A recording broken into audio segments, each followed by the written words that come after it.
Radio.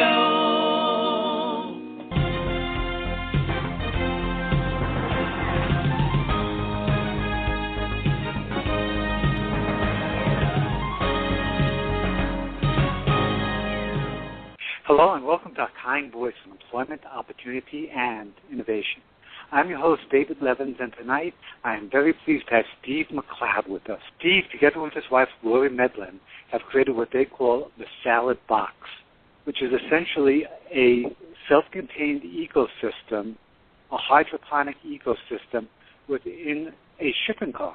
And these shipping cars can be shipped anywhere to restaurants, supermarkets, communities, and provide nutritious green vegetables in a very sustainable manner. This is a very exciting project. It's still in the developmental stage, and it's been quite the journey for Steve. He's a big believer in what he's doing. It's a very beautiful vision he has. So I'm thrilled to have Steve McLeod on with us tonight. Welcome to the show, Steve. Well, thank you very much. I'm delighted to be here. That was a great explanation of exactly what we're doing. Good deal. And I think what you're doing is very inspired work, and you've had the vision for a long time. Can you kind of expand on it a little bit to give the audience a little bit more of an overview of what the project is, and then we'll get into the details of it? Sure. Well, you pretty much nailed it when you were saying that we're turning shipping containers, or some people call them sea cans or freight cars, but essentially it's a long metal container. It's 40 feet long by 8 feet wide and 8 feet tall. You see them go down the road, right, on trucks or on trains or loading onto ships. Well, there's 200 million of these shipping containers on the planet, and they have a life expectancy of about 20 years. So, pretty durable, right? They're made out of steel. Well, I wanted to contribute more to the sustainable process that I think needs to happen in this day and age. So we have a company that's involved with making homes more solar ready. We've been doing that for about 20 years. But with the climate changing, I wanted to do more on the food production side because I see how agriculture now is being affected by the extreme weather. In addition, I like the idea of being able to create green jobs. So we started a garden in the front yard. The garden just keeps getting destroyed by the different extreme weather that we've been having over the last couple of years. It's either flooded or the hail is destroying it, or there's so much heat that it's wilting. So I said, well, we need to move into a greenhouse. And greenhouses have their challenges, but eventually we ended up with this shipping container idea, and our focus is to design a lean, mean growing machine in these metal boxes where you can plant them just about anywhere on the planet, plant them, so to speak, by just having a flatbed truck drop them off. And you can have solar panels and rainwater collection systems, and you have an ability now to sustainably grow pesticide-free food, and we like this aspect of it being a job. So it's not just, okay, well, let's make a greenhouse and grow something for me, and maybe there's some extra for my neighbors, which I'm all for, but I wanted to bump it up a little bit more and say, wait a minute, can we make this so it can be profitable and put this into the community and have a green job that is supplying high-quality food, to that community? That's a beautiful, beautiful vision. But a lot of times people automate things to get them very efficient, but in making things efficient, jobs are eliminated. So you're creating something efficient, but you're also creating a job, which is really the other half of the equation. So that's pretty inspiring. Right, and it's a green job, a healthy job, a sustainable job. These are the jobs that I think we need in this day and age. Absolutely, because it's a vision that we want to make come true. And now, where were you when you came up with the idea of using shipping containers? How long ago was that? Well, we started 5 years ago on this. Where did that idea come from? I don't even know that it was original from me. I mean, we were looking at homes because my other business, Indoor Environmental Systems, we go into homes and we make them more energy efficient. so in looking at the building science of a residential home, we come upon groups that were turning shipping containers into homes. And that's what got it started. Well, looking at all the advantages of them, well, why not turn it into a greenhouse? So that when I look at the challenges with a greenhouse, you have costs and you have environmental controls and the time and labor to build a greenhouse and where you're going to put it. Where the shipping container on a small level takes care of a lot of those issues. For example, the one I had dropped in just a little while ago, in one day, we're good to go. Whereas a big hoop greenhouse takes much more time than that. And it's so portable. That's the exciting thing about it. So what would the process be of converting a shipping container into a greenhouse? I guess there's several aspects of it, and one of them is a vertical growing system. Was that your unique idea, or did you? Yes. Yeah, so they've been on the market. You know, people have had ideas, and I started with a company called PlantsOnWalls.com, and they had a great idea of using these recycled milk bottles, turned it into a felt material, and then they have a way of putting it on walls, and you can put plants in this felt material. And so that got me thinking, okay, well, what else can we do vertically? Because in a shipping container, we don't have a lot of space. There's only 320 square feet, but yet there's 2,600 cubic feet. So to be more efficient in my use of space, it would be good if I could grow vertically. So we just started investigating, and there are different ways to do it, but I wanted to have it be low cost, to be easy to install and to maintain, and I wanted it to also incorporate worms and bacteria because they are part of the web of life that helps the plant to grow. So we came up with our own method that kind of meets that needs, and essentially, let's imagine this, that you have a rain gutter, just like the rain gutter on your house. So it's that long type narrow channel, and you put a cap on it, and then you can make some holes every 8 inches, so to speak, and you turn that up vertically, and so now you've got this vertical channel that has holes in it at every 8-inch spacing or whatever spacing you want. And then inside that channel, we put in some media that is recycled plastic, and it's in such a way that worms can live in there and that bacteria can grow in there, so that when we put our water in there, now you have the bacteria and the worms that are necessary to turn the nutrients into nutrients that are available to the plant. Does that make sense? It makes total sense, and it's very neat how you're putting together all these elements. So you start off with an empty shipping container, and right. And can you kind of walk us through the steps of what you put in there, taking the empty shipping container and making it this salad box? Right. So what we want to do is first look at where the salad box is going to go. So what environment is this metal greenhouse going to go in? Is it going to be really hot? Is it in Arizona? Or is it going to be cold as in, say, Canada? So that'll determine how we're going to insulate this. And using these advanced materials that they have nowadays, you can insulate and not use up a lot of space. And so we have these advanced materials that are used both on the outside and on the inside. And one simple one we start with is a paint. And these paints have these ceramic orbs in them. And that ceramic bubble, if you will, helps to insulate, and it reflects energy back out, and it helps to stop conduction of energy. But in any event, we want to first understand where it's going so that we can put it together so that it can deal efficiently with the environmental loads, whether it's really cold or really hot, or is it neutral. So essentially insulate it. And apart from getting crazy and talking about all this, let me give you one more interesting point here.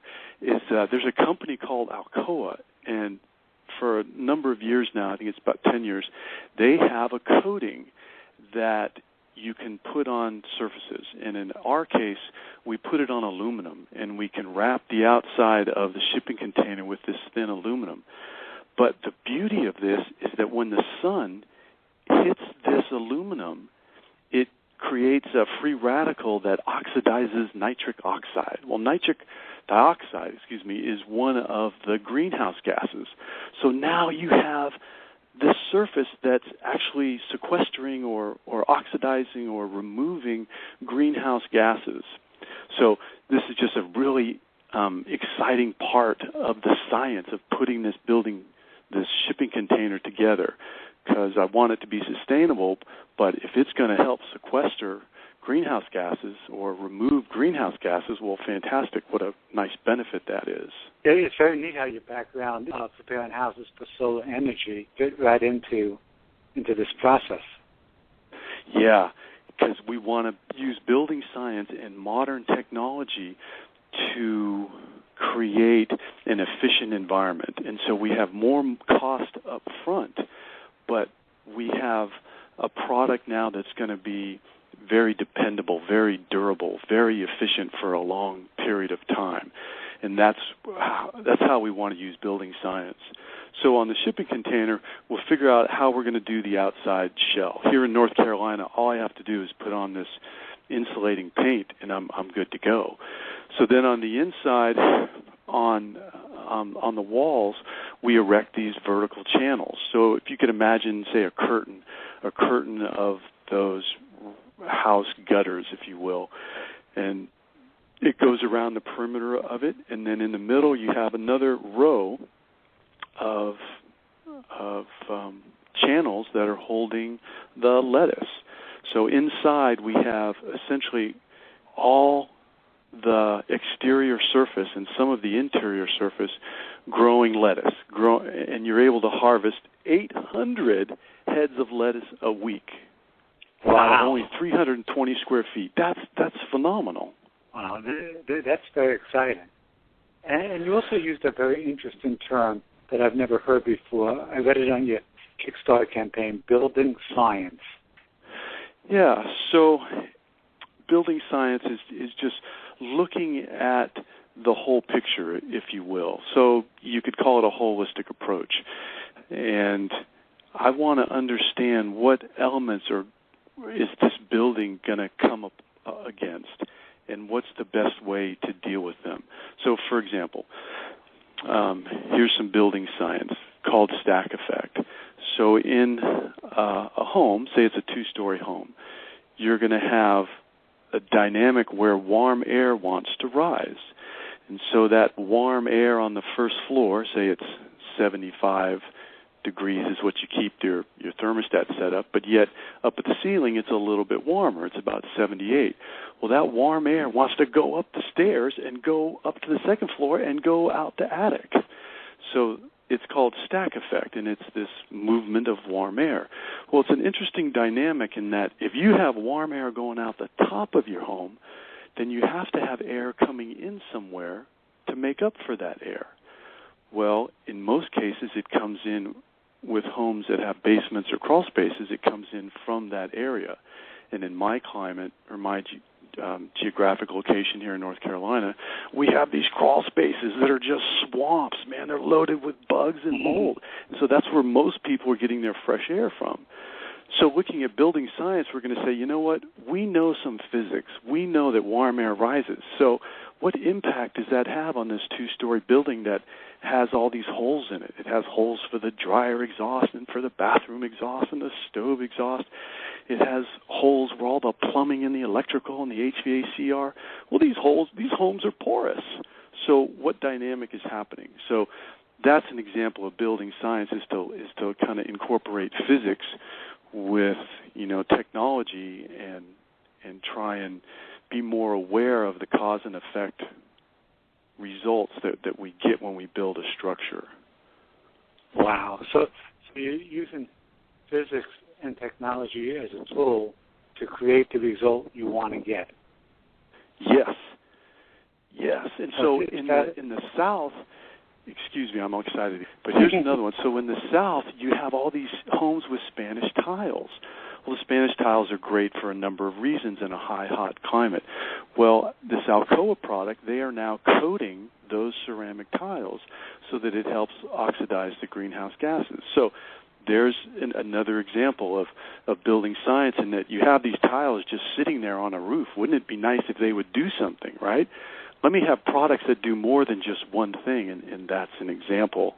Wow. It's very exciting with the versatility and then what you can create with it. We need to take our first break, so we'll be right back after this message. Hi. We're not sorry we missed you. Your call really isn't that important to us. But if you leave your name, number, and a brief message, a computer will record your voice, and a tiny red light on our phone will flash until we cover it with a piece of tape. Bye now. What are you really saying to the customer who can't reach a real person? Help your business rediscover the lost art of human interaction with Ruby Receptionist, the virtual receptionist that does what no voice machine or ordinary answering service could ever do. From our offices in Portland, Oregon, Ruby handles all your calls with the perfect mix of friendliness and professionalism, making your customers feel special while making you look good, just like a full-time receptionist at a fraction of the cost. Try Ruby free for 14 days. Visit callruby.com, or better yet, call us, 866-611-RUBY. Hi, I'm Tiffany with Friends from Home. Did you know that every year roughly 40 million Americans change their address? That's almost 13% of the U.S. population. Many of them move from one coast to the other and for many different reasons. A new job, better weather, or just a much-needed change. But no matter where you move, it can be hard to meet people that you connect with. That is what Friends from Home is all about. Find a community of people in your city that are from your home state or country without having to friend request strangers. You can also find events to meet people you'll have more rapport with. Visit friendsfromhome.com and get connected to kind voices that are from where you are from. Kind Voice Radio.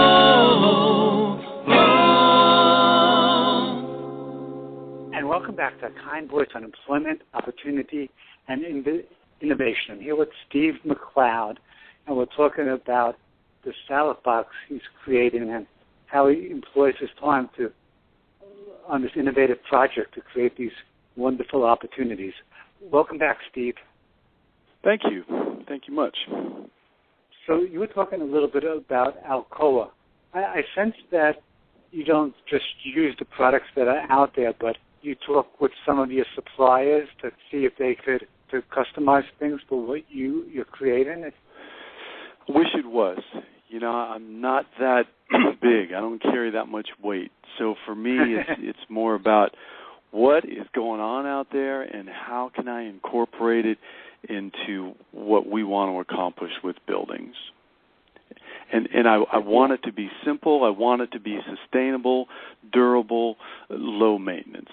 And so if it meets that criteria, then I'm going to take it to the next level and investigate it, such as atmospheric water generators.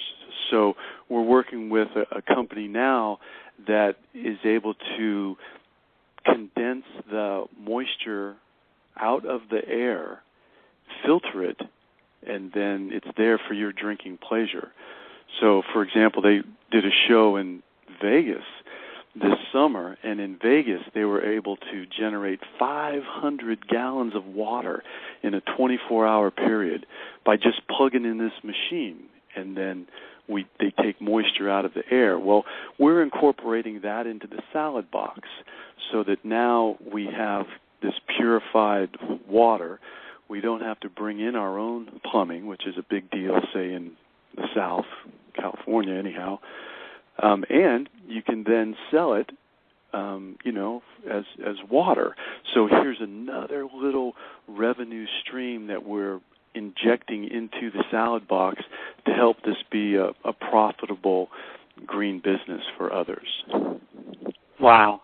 So you don't just see this as a complementary unit that you would send to restaurants, but you see this almost as a franchise where someone could buy the salad box and it be their own little small business.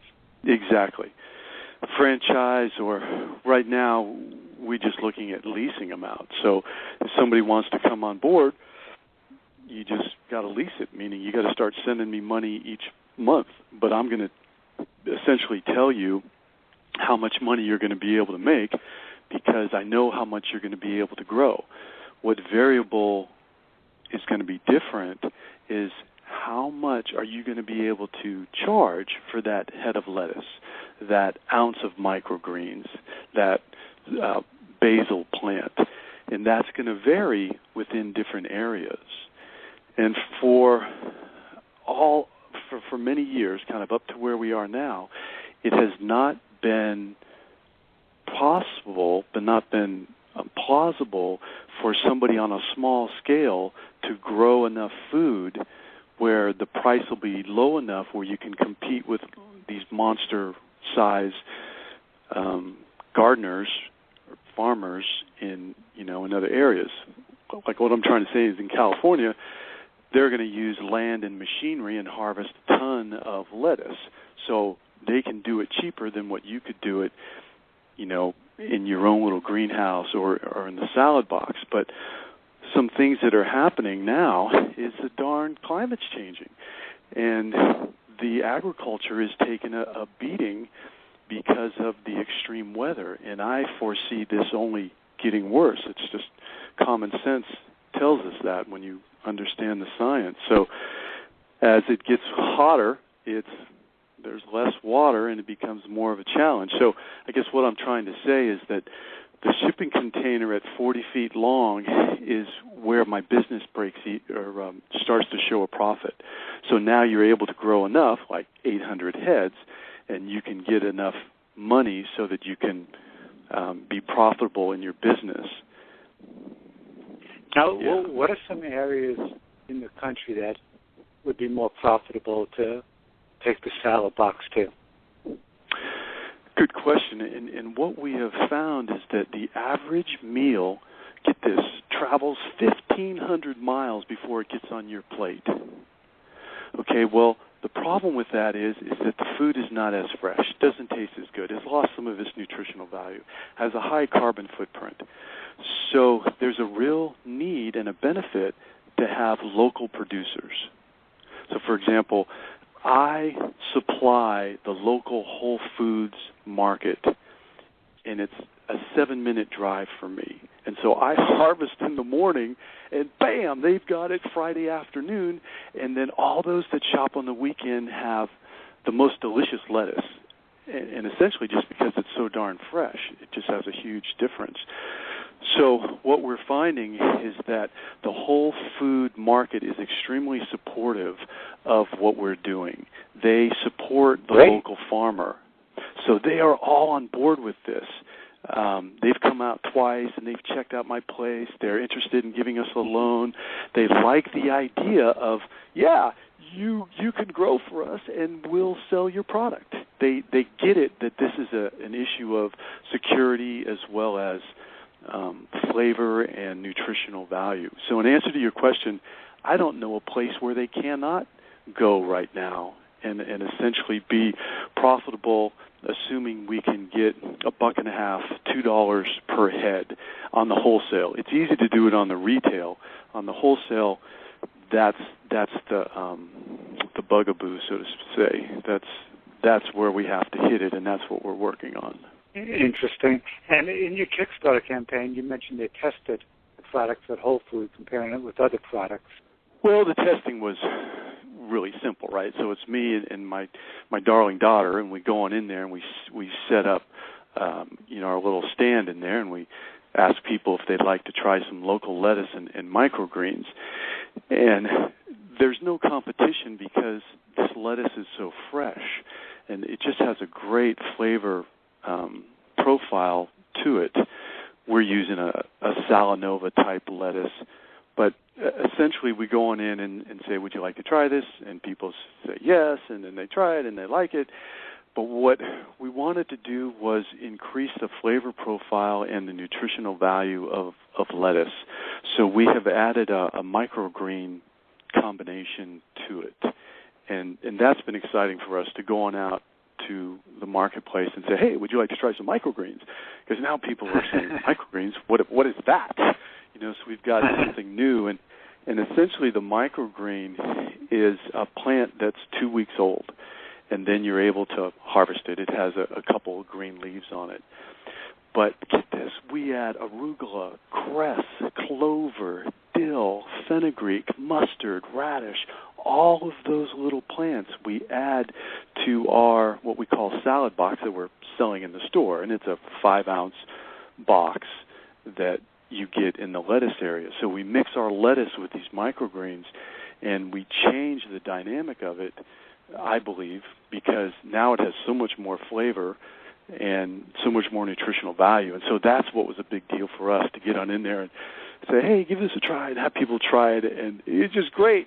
Mom's saying, well, this is wonderful. I don't have to shop for all these different things. And then my kids don't even know it. I don't have to tell them that they're getting better vitamins. So that was fun. That's cool. So out of the salad box, do you sell the different items separately, or do you mix them all together into one package? Right. So right now we have 2 packages. One that's a mixed lettuce, and the other is the mixed lettuce with the microgreens. And so we just sell those 2 items, and that essentially is the salad box. Now, what we're designing, because Whole Foods is interested in this, is the veggie box. So the veggie box is one that has a vine, and where we're going with that is tomatoes and its best friend, basil, and then either lettuce or a bok choy, and that can be grown aquaponically. So now we're bringing fish into the equation, which, of course, is a protein. So now you've really got the whole meal. So that's exciting for us to bring on this next custom-designed greenhouse that's going to be producing a large quantity of quality food. So in that case, it's the veggie box.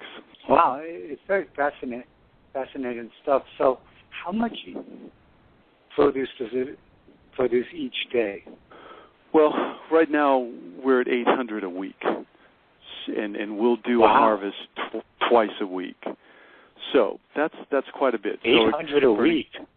800 a week. So our Whole Foods here in Cary, North Carolina, they do about 250 head of lettuce. Is that right? 250 head of lettuce a week. So that kind of gives you an idea of how impactful those numbers are.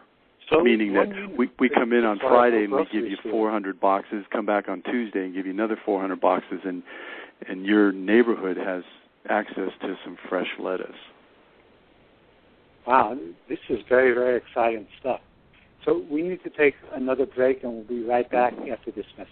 Hi, this is Corey from Runa, and at Runa we make a number of different beverages, all from one leaf called guayusa. Guayusa is a naturally caffeinated leaf from the Ecuadorian Amazon. Indigenous peoples in that area have been brewing and drinking it like tea for thousands of years. All the guayusa that we sell is certified organic, fair trade, and non-GMO. And because guayusa is naturally packed with caffeine and antioxidants, it gives you this really nice, clear-headed, clean, and focused energy. We think of ourselves as a lifestyle brand because guayusa fuels you in doing whatever it is in your life that you need or love to do. So if it's one of those days where you need to sit at your desk for 8 hours and pound out some project or report, then guayusa is perfect for fueling you and doing that work.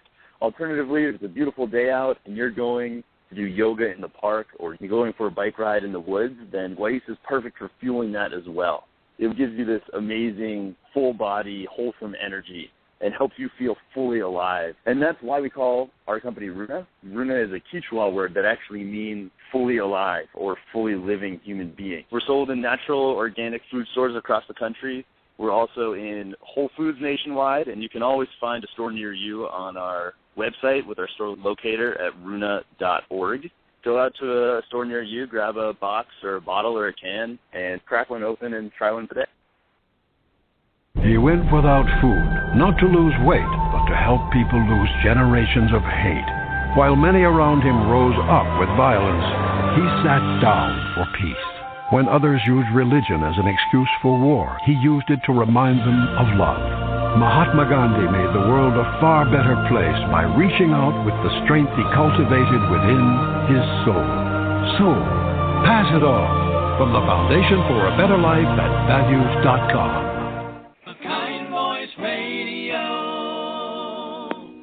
And welcome back to Kind Voice on Employment, Opportunity, and Innovation. I'm your host, David Levins, and we're here talking with Steve McLeod about his salad box project. So, Steve, this is just like amazing productivity.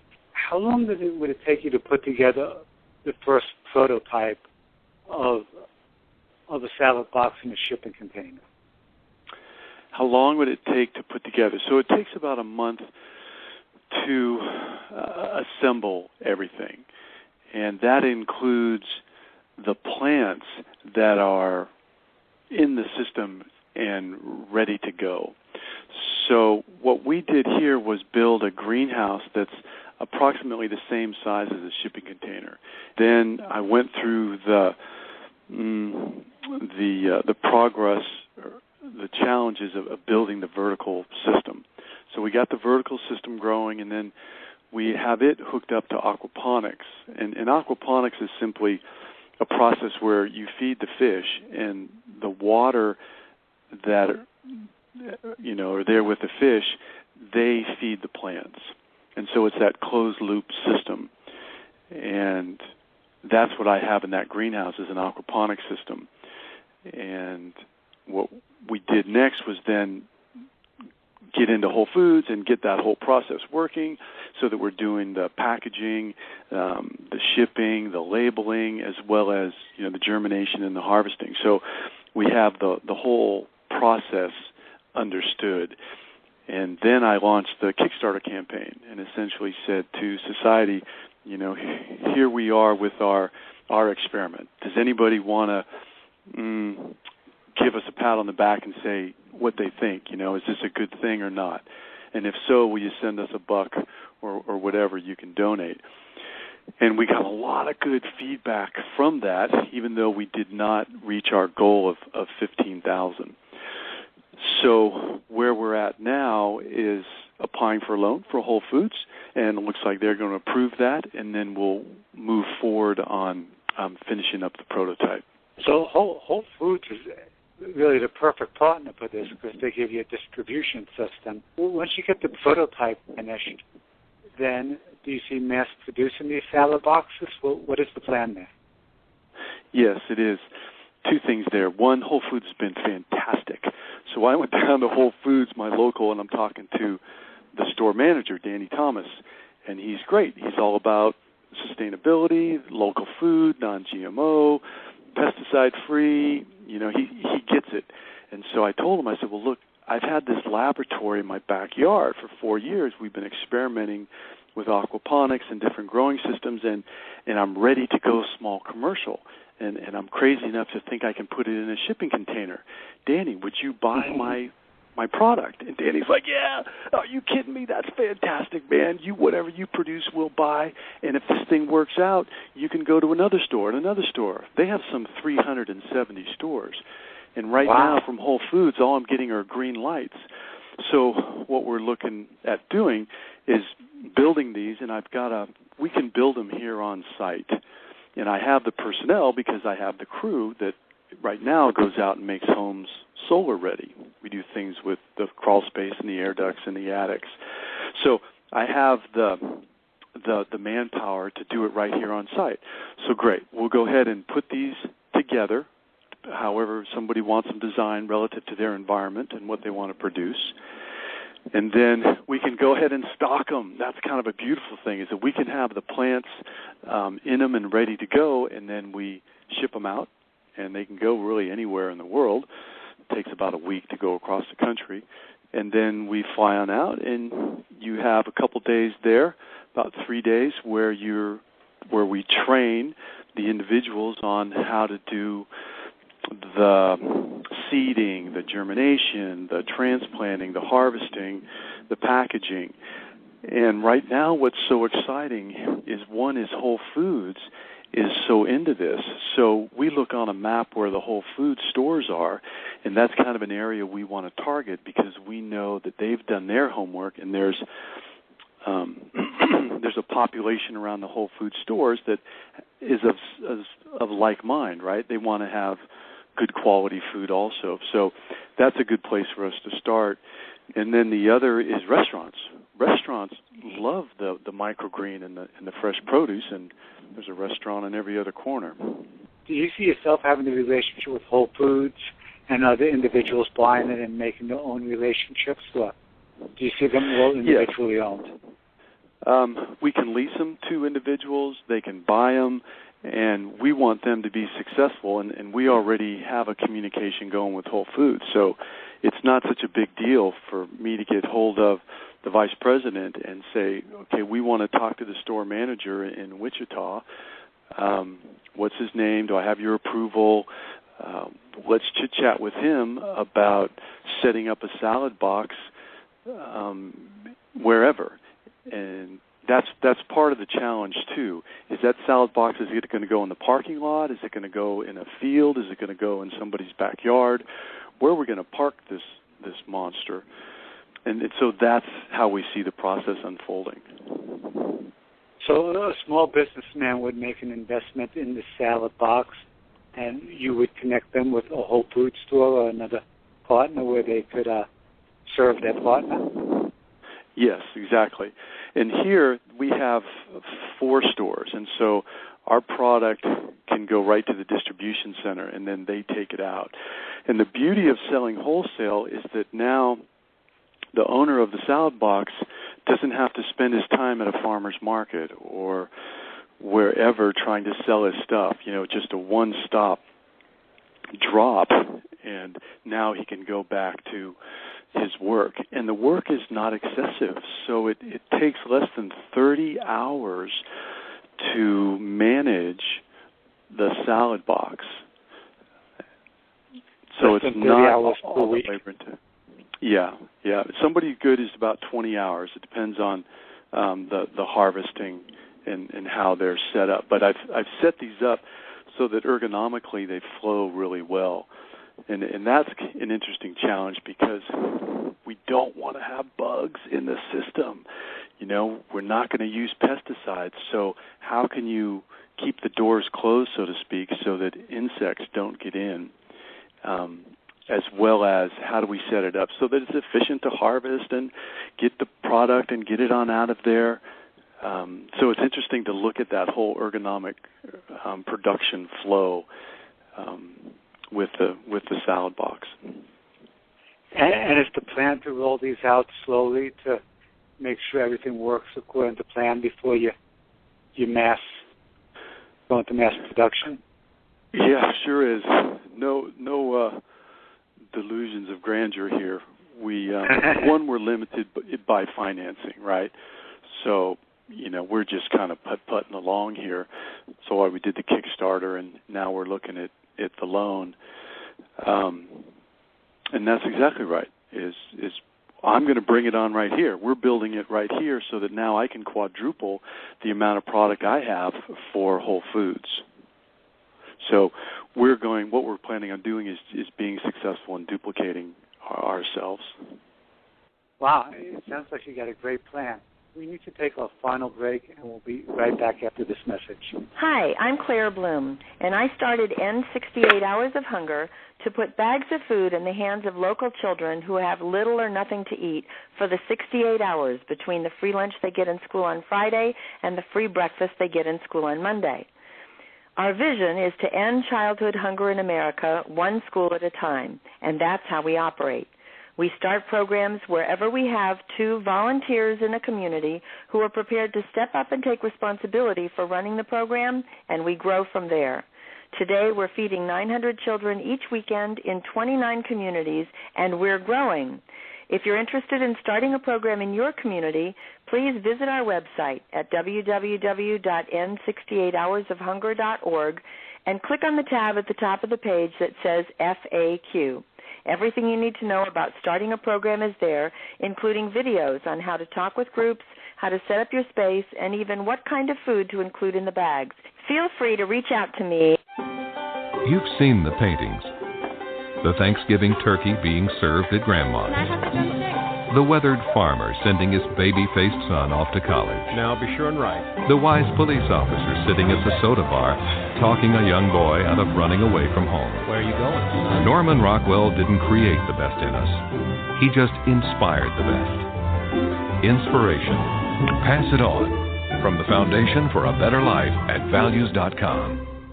Kind Voice Radio. And welcome back to Kind Voice on Employment, Opportunity, and Innovation. I'm David Levins, your host, and we're here talking with Steve McLeod about the Salad Box Project. And Steve, one of the really exciting things about this is the ability in developing nations where there's a lot of hunger and a lot of need for food grown efficiently. Have you reached out to anyone there? Yes, we have. And that's such an exciting aspect of this, because there are over 50 million refugees in the world right now. It's really unbelievable the amount of hardship that's going on in the world. So to be able to drop in a shipping container is something the military does all the time. So to be able to drop this in and have something that's producing a high-quality food, it's like, I don't know, it's food from heaven or something. It's going to be amazing for some people. Well, there's an organization called Child United, and Christina is the organizer there, and she has been working with the group in the Philippines that were just devastated with that last typhoon. She went to a village, just got back actually, and they had lost 30% of their population. Just mind-boggling how much devastation has been created. And so they're trying to get these people back on board. And we've been working together on this vision for an eco-community.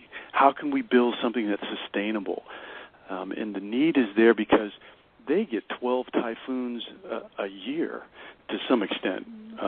Not full-blown typhoons, but a lot of wind and a lot of bad weather. So the challenge here is to have people not build the same way we've always built, because now the environment is different. We need to build differently. We need to include new building science in what we do, whether it's in Tornado Alley or whether it's in the Philippines, where now we just have a bunch of kids running around because so much of the population was devastated. So in any event, what we have created there is what I call the Eco Hub. And we're really excited about it because we've taken 11 shipping containers and we've configured them so they're somewhat self-protective from the weather. And now it's a place where a community can meet and they can have their livestock protected. They have rainwater capture. They can have solar and wind generation. They have a place for medical and for producing the food. So this is kind of an outcropping of the salad box, is that we're just able to say, okay, well, here's your little vertical growing system in your salad box, but you know what? You can stage these shipping containers so that you have more of a community center, thus the Eco Hub. So that's fun stuff. This is so wonderful. I hear about the military developing better bombs to kill more people more precisely, and this is like the exact opposite. You're developing technology to feed and to serve people. So this is a very wonderful thing you're doing. What a wonderful way to make friends, right? Drop off a greenhouse instead of a bomb, and then you'll see what they think of Americans. Yeah, maybe the greenhouse is back instead of bombing us back. Well, yeah. Has the Red Cross connected with you at all? No, they haven't. We've had some contact with the military coming out of Europe. They had some interest in it. We've had some interest with the Middle East. So it's something where people can see the benefit of it. And so now it's just a matter of keeping the ball rolling. Really the financial support is where it's all at. We've already done our homework. It's up and running, and now it's just, okay, where's the change? Where's the money to help move this forward? And that's where we are presently. And some of the funding's coming from Whole Foods, but you're also looking for individual entrepreneurs. Are there any skills and background that these entrepreneurs should have when they apply to lease or own a salad box? That's a good question, and I would say that these systems are set up where it's easy to learn, and it's really enjoyable to learn. That the systems are automated, and that the plants are going to get their water automatically. The lights are going to go on automatically. The air is controlled. I mean, it even goes onto your phone and emails you if there's water on the ground. There's a video link where you can watch your plants grow if you want from your smartphone. So, nowadays things are so automated and there's such good technology that it's an easy learning curve. It's more about the desire to want to do it. And it sounds like such a beautiful project. And if somebody wanted to lease or own one of these, what is the cost involved? The leasing on the salad box, we're looking at about a $2,000 a month payment for the loan. So let me say it another way, in that the basic salad box comes in around $60,000. If you want to have solar panels or wind generation, or if it needs to be super insulated because it's in Alaska, you have additional charges. But you're looking at the $60,000. I want somebody to be able to get their money back in less than 4 years. And at the same time, I want them to be able to profit. And so we're looking at this system coming in at about $60,000, and then the lease numbers, being appropriate for that payback, if that makes sense. No, it makes total sense. It sounds like a wonderful opportunity. Now, on your Kickstarter campaign, you emphasize that you guys are leaf lovers, and obviously, the ability of leaves to feed people in an efficient way is a beautiful thing. But do you also love leaves from a perspective of nature and kind of the miracle of how plants generate leaves?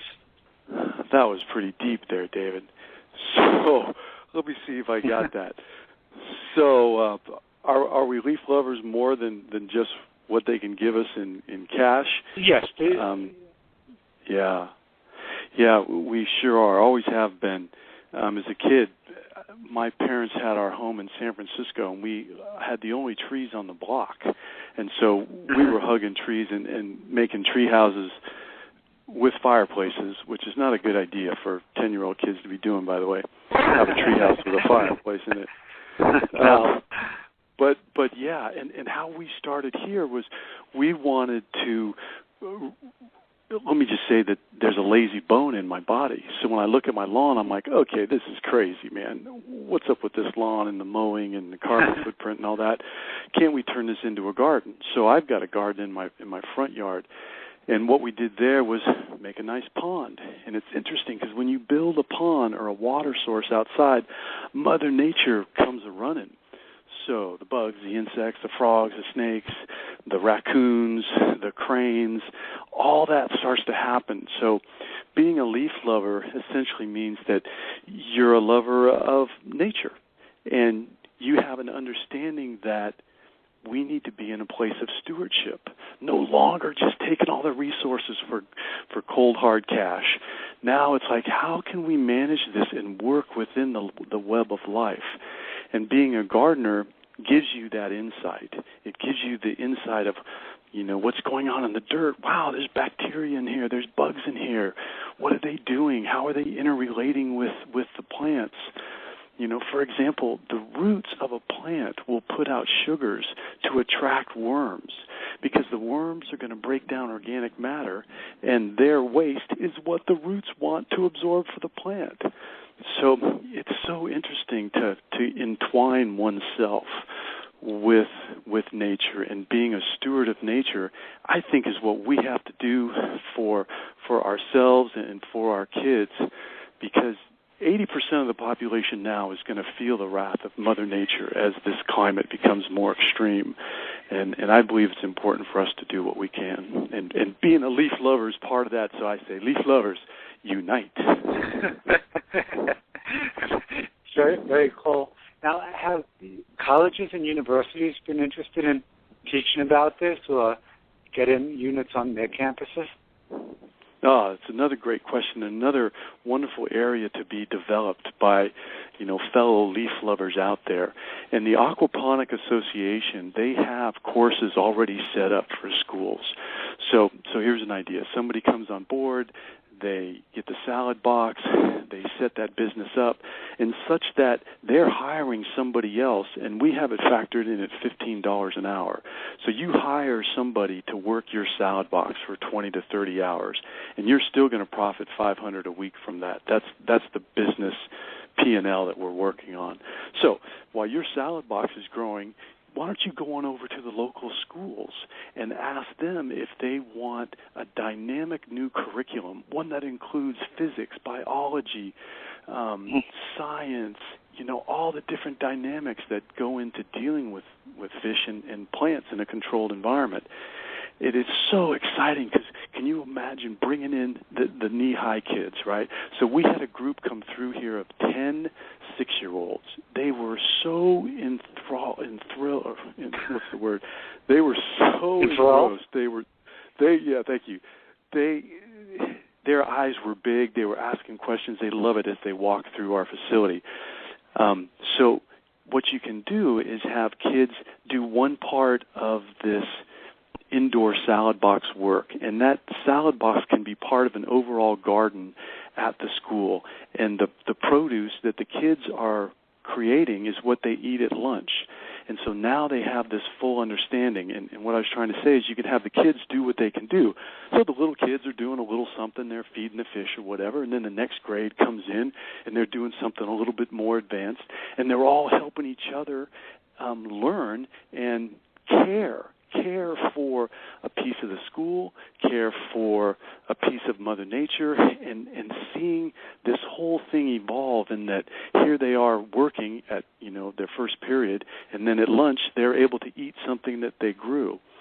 So I'm really excited about the prospects of bringing aquaponics into the school systems. That's terribly exciting, and just you're also planting seeds in the minds of children. So it's a very, very beautiful thing to do that.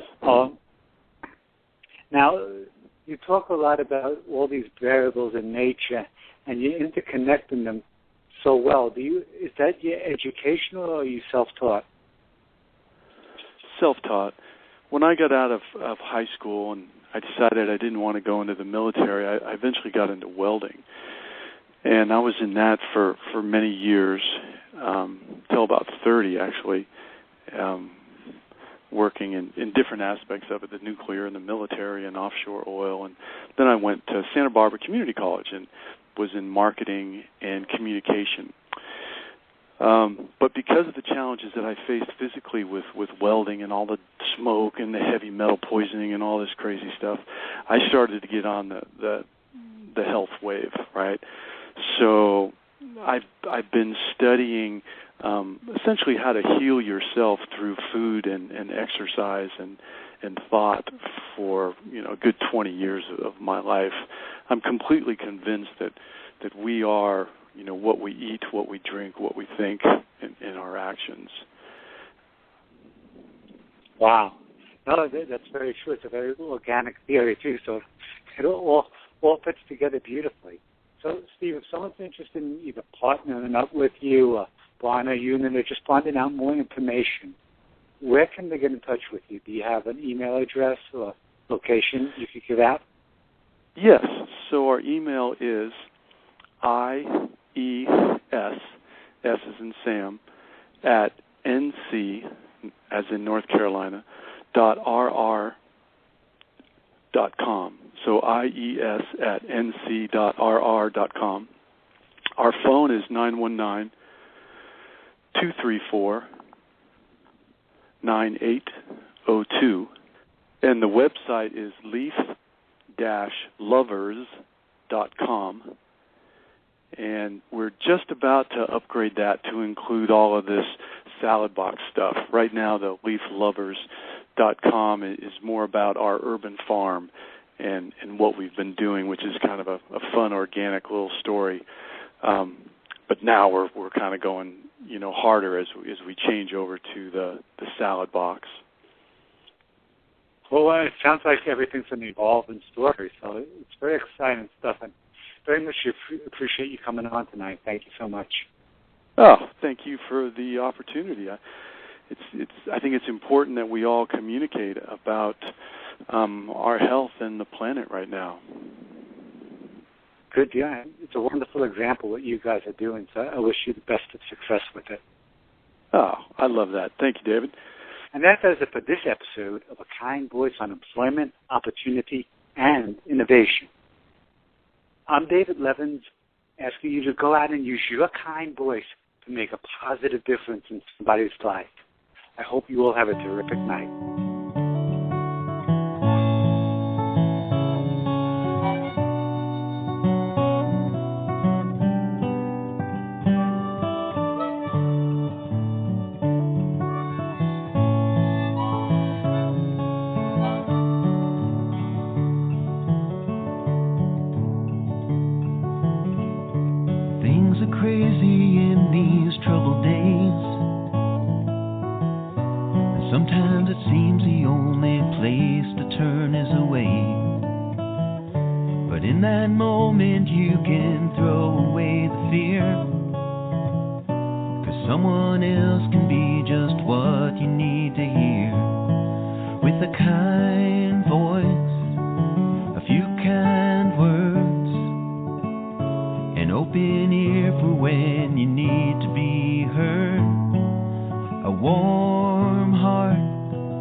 Choice to be a kind voice.